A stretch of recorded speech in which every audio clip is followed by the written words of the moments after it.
Hello everyone! Welcome to the next episode. In the last episode, we did stuff around the monastery, and in this episode, let's get to the supports, shall we? Starting with Dimitri's, because we can finally view them. Your Highness, you still have scars on your back. It does you no good to languish in pain. I will procure some medicine. No, it is fine. Though they are still deep, these are from 9 years ago. They do not hurt any longer. Besides, it would be a shame if the scars I got from protecting you were to fade. I bear these scars proudly. It makes me think that it was worthwhile that someone like me survived. To hear you say such things. Didu, you say that I saved you. But do you know that you also saved me that day?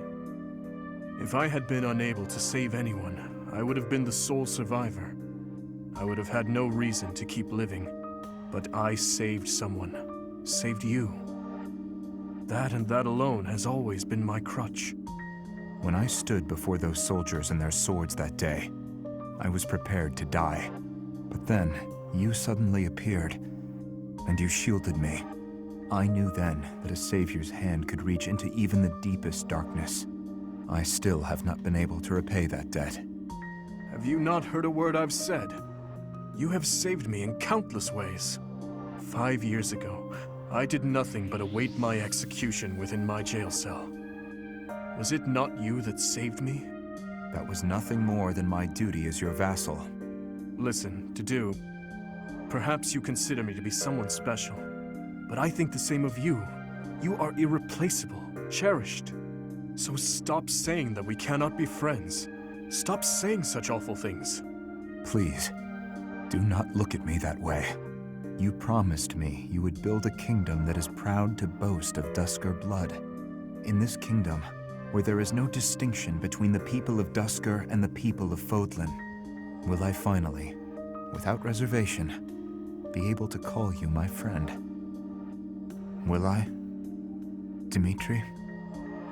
Didu. Yes, you will call me your friend again and again, no matter how many hardships I must endure. I will do all I can to bring about that world as well. To be your friend is what I have always wanted. Is that so? I am glad to hear it. But until that time, we must allow no harm to befall you. So please call upon me when you walk alone at night. And even when you go out in the day, please tell me where you are going and whom you are meeting. In the end, I suppose there is no fixing your overprotectiveness, is there? I suppose I can live with that.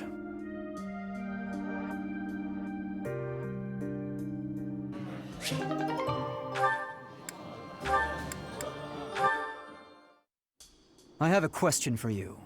Answer quickly before my hand slips and I cut you in half. Always so ominous.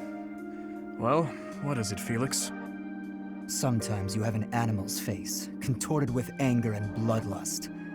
At other times, a man's with a friendly smile. Which is your true face?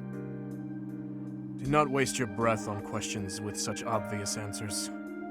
They are both the real me. My father, my friends, Glenn. They all meant a great deal to me. And they were all brutally slaughtered. I alone survived. If I do not shoulder the anguish and regret they must have felt, who will? So that's how you justify your atrocities. What do you mean? I will fulfill my duty to the late king. My old man used to say that over and over like a mantra. How nauseating. No one seems to understand. The dead won't acknowledge your loyalty. They don't care. What a load of bunk it is, pretending to serve a corpse. You're serving your own ego. You are wrong. No, I'm not. The dead are dead. The living are living. You have to respect that boundary. If you keep stringing gravestones around your neck, you'll snap. Even still, I cannot forget them, nor can I let them go. Then keep those thoughts to yourself. If you're too weak to do that, abandon your throne. Become a gravekeeper. Felix. I'm not immune to emotion, you know. Far from it. I haven't gone a day without questioning why my father and brother had to die, while I survived. I'll bear this pain until the day I die, but I refuse to wallow in it. I have more important things to do than blubber for my whole life.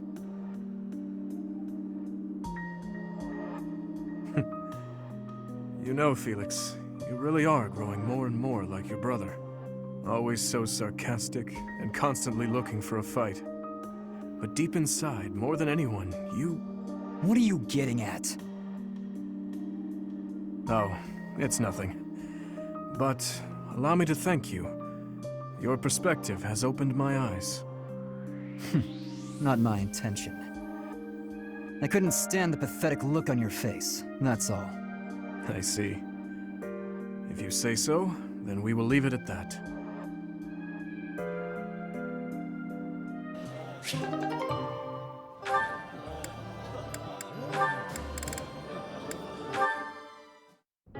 Good evening, Dimitri. Have you come to pray? Something like that. And you? Oh yes, that's why I'm here. I love how calm and peaceful the cathedral is this late at night. It really is.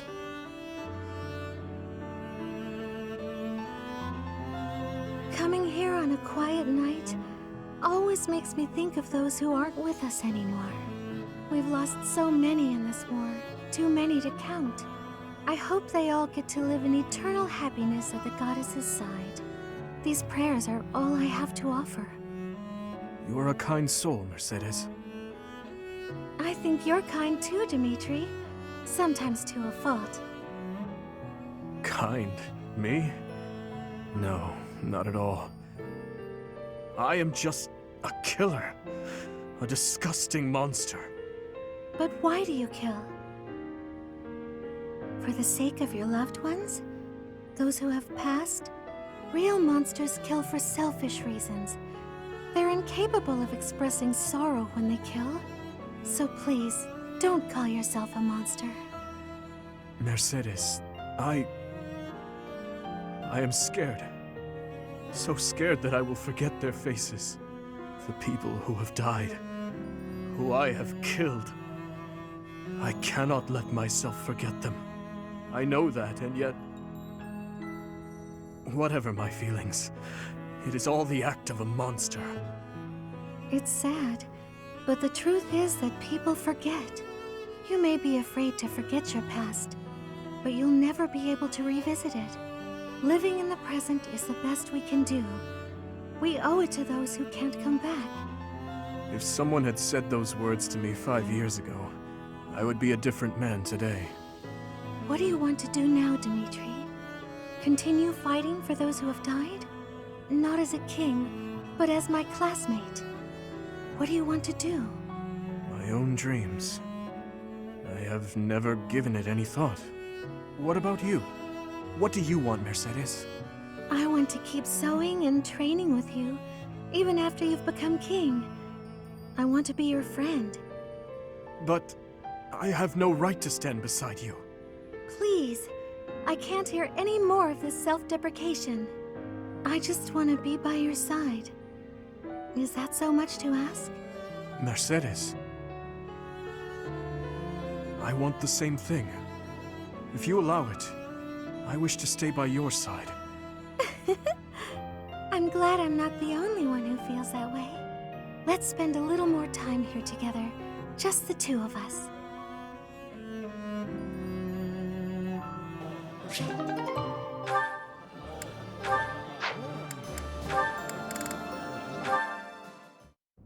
Your Highness, I have one more favor to ask. Is this about Gustav again? I have plenty more stories about him, but perhaps it is time for you to speak with him yourself. Oh, it's not about Father this time. This time I wanted to ask about you. About me? I mean, I heard all about Father last time, but I didn't ask about you. Ah, well, I'm afraid there is not much of interest for me to tell you. Oh, it doesn't have to be funny or interesting. That's not why I'm asking.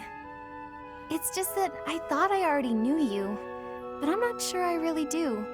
That day when we were reunited at the monastery, I didn't know what to say to you. So I wanted to prepare some of your favorite food. I thought maybe if you ate something that you liked, you'd cheer up a little. But when I got to the kitchen, I realized I didn't even know what you like to eat. I see. Well, it's a little hard to say what my favorite is.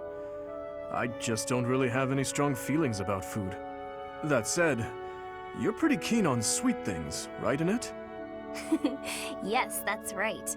I'm at my happiest when I'm digging into a sweet treat. Oh, did you know there's a famous sweets shop in the capital? Yes. It often had long lines outside, didn't it? The castle guards often spoke of it. The sweets were so good. They cost a fortune, but I loved them.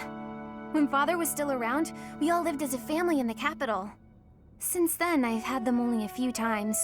How I'd love to taste them again. Say, Annette, when this war is over, where will you go?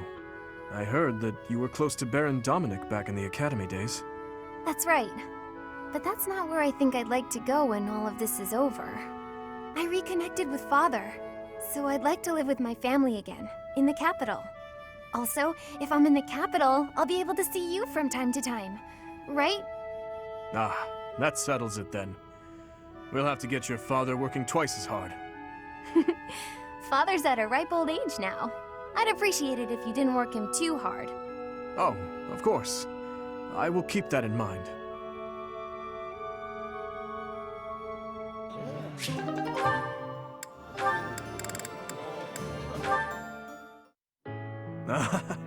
Finally, you score a point against me on the ground. You have improved, Ingrid. That was nothing more than a fluke. My technique was horribly sloppy that last round. It does not matter what sort of technique it was. You won. If this had been a real battle, I would be dead. You wielded your lance well, without any hesitation. Has your approach changed? You may recall when I said I'm now able to move on, because of you. I remember. What did you mean by it? That I finally understand a truth about Glenn. It sounds as though he died with a heavy heart. A heart that carried regret. I had suspected as much. But instead of acknowledging it, I twisted my memory of him to fit an ideal I've been upholding. I see. Your Highness, I will not sacrifice my life for anyone. But perhaps instead, I can live my life for someone. I will pledge my life to you. And how exactly am I meant to interpret that? However you please, Your Highness. Oh? Well then. Ingrid, when this is all over, I want you to support and defend me. As my knight. I have been thinking of telling you this for a long time. We get along well, you and I. As your knight? Yes, yes, of course. Of course I will. I intended to do so for the sake of the kingdom. Together, Your Highness. You and I. Our first order of business, putting this tragic war to an end. Yes. And while we're at it, do not die on me, Ingrid. Promise me that. Yes, Your Highness. I swear it on my lance.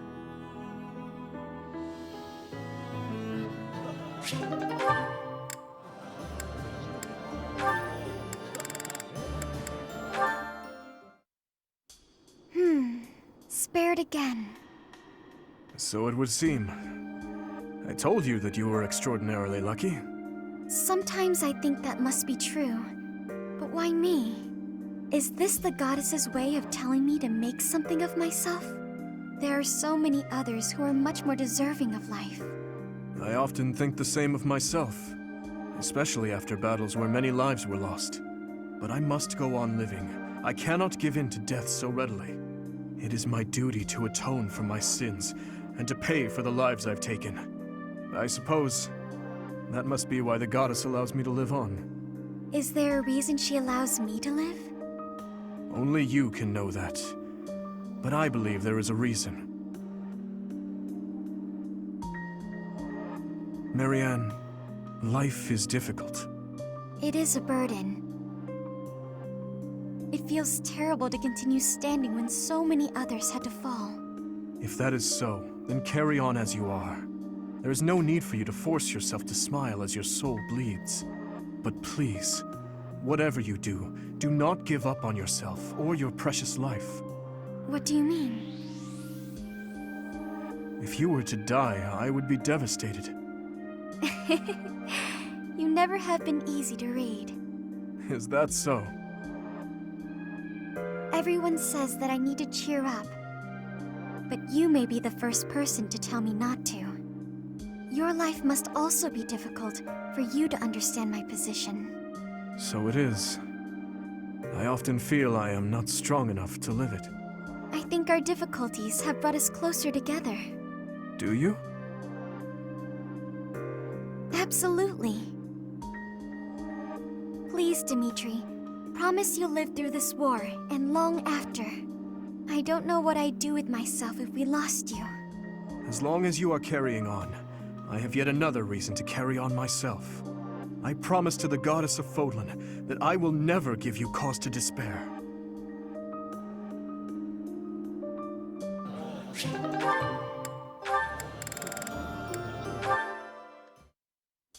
Up this late practicing with your lance, are you? And what about you? Have you got something on your mind again? You really should go to bed. It is chilly out, and you could catch cold. What's the matter? Have you been having nightmares? Well, in a certain sense, yes. Can you spare a moment? Of course. Thank you. I want to apologize to you. When last we spoke, I mishandled the situation. Your words that night touched me deeply. It felt as though I had been punched in the gut. But more importantly, I think I owe you an apology. I lied to you. You did? Do you recall when I ate that meal you cooked and I told you it was delicious? The truth is that no matter what I eat, I can scarcely taste it. I have not had my sense of taste for 9 years now. My cooking certainly is not something people often compliment me on. I am sorry. When I said the food was good, I was just saying what I thought you would want to hear. An apology is not necessary. You were only trying to be kind, after all. In the end, I am not sure it was kind. Just the same, it was nice to hear. Oh, hey! I have an idea! What if you sampled some really pungent food?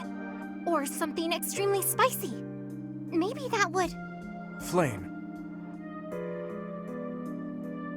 Yes? I like your cooking. I cannot taste it properly, but in my book, it is truly delicious. No need for the flattery. Anyhow, maybe someday you will get your taste back. I hope then you will be able to compliment me sincerely about my cooking.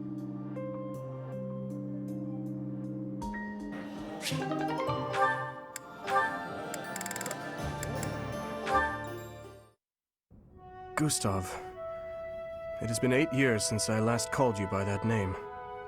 Your Highness, I must deeply apologize for leaving the kingdom without permission. There is no need to explain, old friend. I can guess at your reasons. The tragedy of Duscur. You felt responsible for that incident and sought respite in the goddess, abandoning your name, rank, and homeland in repentance. Am I right? I have no excuses to offer. It was all I could think to do. I always knew you for a pious man, and I figured that if you were to leave, this is where you would end up. You have changed much. Your face does not have the same resolve it once did. If I may, Your Highness, you have changed as well. I can't disagree. It was my duty to protect His Majesty, your father. Naturally, that also included Lady Patricia and yourself as well. My father and mother are gone. No amount of regret will bring them back. My dreams are haunted by the thought that had I arrived at Duscur more swiftly... You saved my life at Duscur. I have only gratitude for you, no blame to speak of. I wish for you to remain in the kingdom, Gustav, even after this conflict is over. I need your strength to help rebuild the ravaged land that Fargus has become. Please, I beg your forgiveness, but there is no place left for me in that land. I see. Though much has changed, your stubbornness remains. I have no desire to trouble you. If you do not wish to return, that is your choice to make. But I do advise you to at least visit the place of your birth, if only for your family's sake. Yes, Your Highness. Thank you. I appreciate your concern.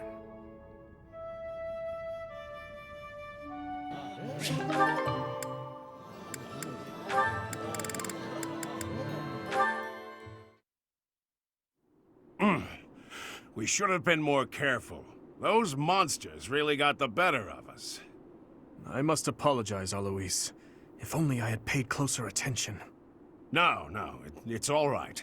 We've got more important things to do than dwell on our mistakes. It hurts. I don't want to die yet. Ugh. How did it come to this? Indeed. With morale this low, we may yet have trouble making it back to the monastery. We weren't expecting that attack, after all. It gave us a nasty shock. So we can't just leave. The Knights could use some inspiration. Listen up, everyone. We're going to carve ourselves a safe path back home to Garrigmach Monastery. But first, I want you all to hear me out. Alois, what exactly are you... A long time ago, Captain Geralt and I defended a small village from a band of thieves. After we defeated those hoodlums, the captain observed how ugly they were. Such hideousness ought to be illegal, he said. If it were up to me, I would have banned it.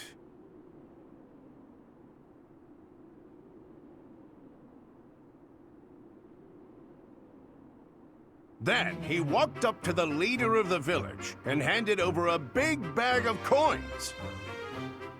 A gift from the thieves, he said. They were dying to give it to you. Sir, I'm not sure this is the time for...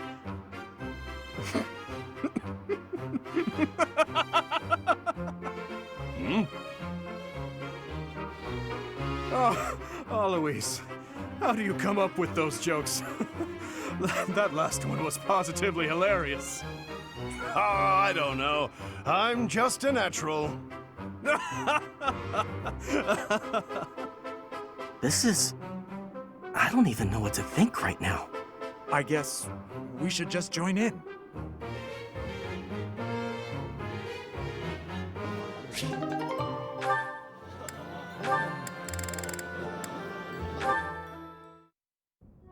That was delicious. Wow, I'm full.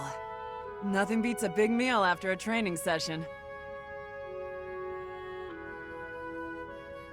Okay, what's up? You seem distracted.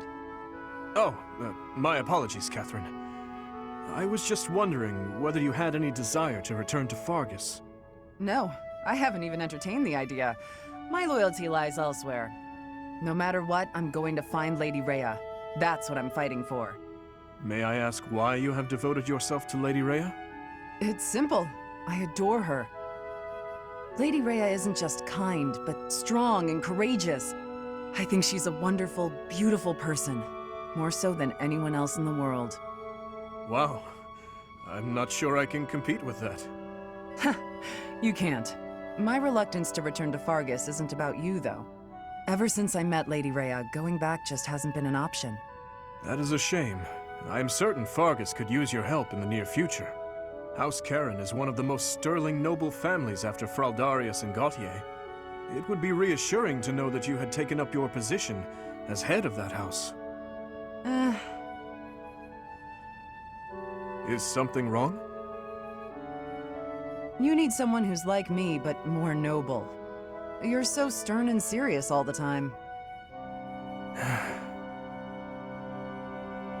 Sorry, I'm not going back. Besides, my father is alive and well, fulfilling the duties of House Karen. I have plenty of capable brothers and sisters who can take over after him. I'll keep serving Lady Rhea here, and you'll bring the kingdom together at the capital. We have to direct our talents wherever they're most useful and most needed, right? Well, Anyway, early day tomorrow. Don't want to stay up too late. You better go to bed.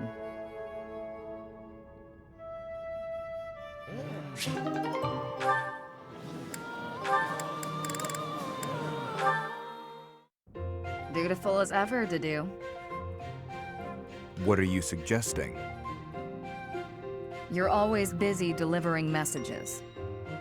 You mean His Highness's orders?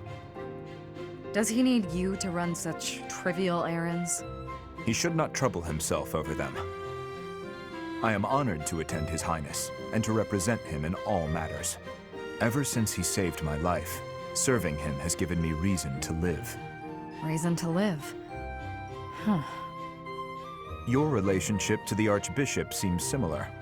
Not quite.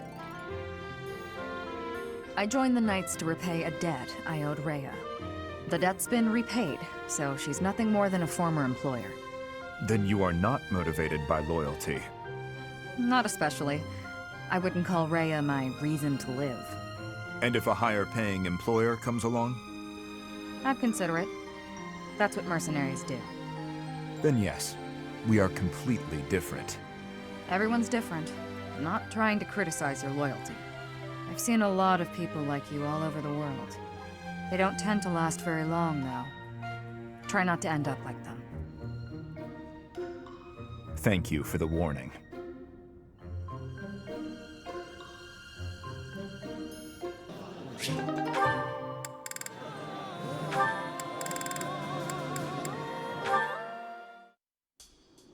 Frigid ocean waters! I can feel them already! calm. Just listen to me for a moment. There's something I need to tell you. The reason I worked for House Varley, Bernadetta, was to kill you. Ha! I knew it. I always knew you were out to kill me! Sink me into the deep, dark, freezing depths! Hold on. House Varley? But why? As you well know, theirs is one of the 6 great noble houses, the true rulers of the Empire. And you're the heir, with a crest. There were tons of people who wanted you wiped out. Like people who want to eradicate House Varley. Or a relative who wants the glory for themselves. That particular breed of treacherous nobility is the kind that'd hire a kid to do their dirty work. The first thing that kid would do, get close to the target by befriending her. Find an in through, say, an assistant gig. This kid you're mentioning sounds real. That was you, wasn't it? Yours truly. My biggest mistake? Getting to know you. I crept into your room one night and readied my blade. The whole thing had been a breeze, up until that moment. I couldn't bring myself to do it. While I hovered there, hesitating, your father came in. You know the rest. Why are you telling me all this? I'm so confused. Because I want you to look at it objectively. I was hired to kill you. Your father protected you from me. A filthy assassin. He was looking out for you. You're lucky to have a father who cares for you enough to do that. Father protected me? He protected me. Yeah, why would I lie?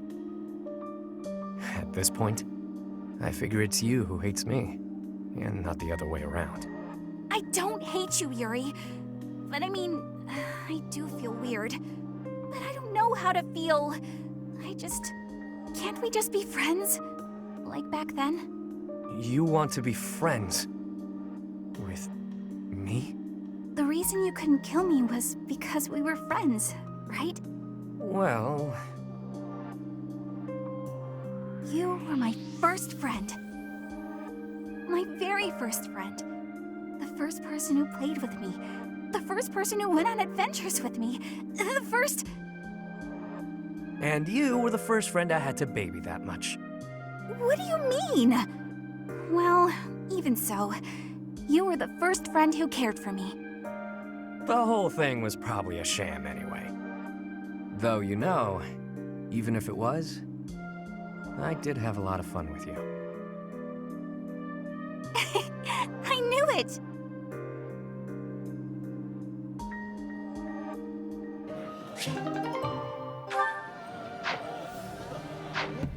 Alright, that's all the time I have for today, so in the next episode we'll get through the remaining supports and probably use up all our activities. So if you enjoyed this episode, do you like the videos? It helps tremendously. Subscribe if you haven't already. Yawning. Share the video so that way more people can discover my content and help the channel grow. Oh, and leave a comment down below on your thoughts on this episode, and I'll see you all in the next episode. Later.